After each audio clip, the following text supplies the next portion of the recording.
على قد ما انا عايزه اقول على قد ما انا خايفه. انت كده متدمره خالص، اللي انت فيه ده غلط وهيأثر عليك اكتر وهيتعبك اكتر. انا عاوزك تهدي خالص. احمد بيحبك حتى لو عارف اي حاجه، سواء دلوقتي او بعدين بيحبك. حتى لو انا صادفني الفرصه ان انا اقول له مش هيسيبك. انسي الكلام ده خالص. دي افكار شيطانيه. لا اوعى تقول له حاجه زي كده. بقول لك احمد هيسيبني، او حتى لو بيحبني وفضل معايا. هو ذنبه ايه يعيش مع واحده مريضه؟ ولا هتعرف تغسل له طبق، ولا هدوم، ولا تروق، ولا تعيشه عيشه كويسه، ولا يعرف ينبسط. هيبقى عايش ميت. لا منى، عشان خاطر ده بيأثر عليا قوي. انا تعبان بجد بسبب الموضوع ده.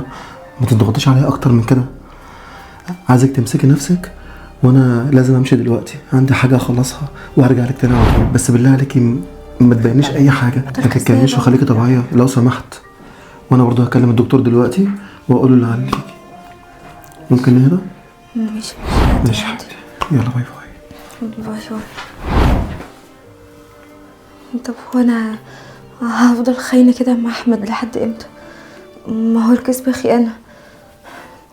يا رب حلها من عندك يا رب. المرض ده مش بايدينا يعني. احمد، ابو حميد، انت يا ابني مردش ليه ده؟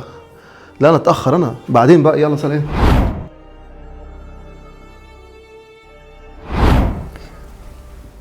احمد عايز حاجه؟ انا داخله انام. لا خد يا منى، عايزك.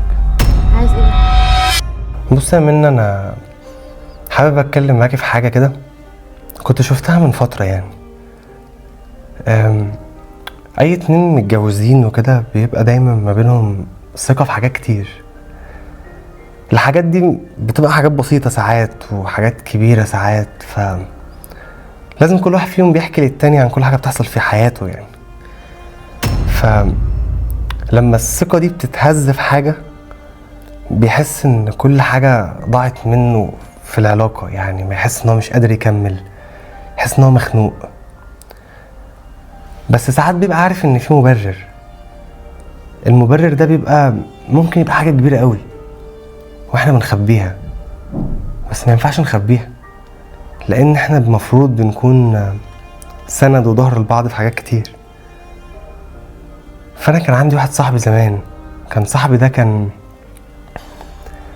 مراته تعبانه وكان عندها كانسر، وكان بيحبها قوي. بس لما هو يعني اتكلم معاها وكده كانت خايفه تقوله، بس لما اتكلم معاها وقال لها يعني فيكي حاجه وكده، وهي قالت له بالعكس حبها اكتر، لان هو من زمان اتفق معاها ان هو يعيش معاها الحلوه والمره. فعاشوا حياتهم بعد كده كويسين. هي ربنا ما كتبلهاش انها تعيش، بس لحد اللحظه اللي احنا فيها دلوقتي دي هو فاكرها ومازال بيحبها، ومش قادر يتخطى الساعه اللي هي راحت منه فيها. هو انت بتقول الكلام ده ليه يا احمد؟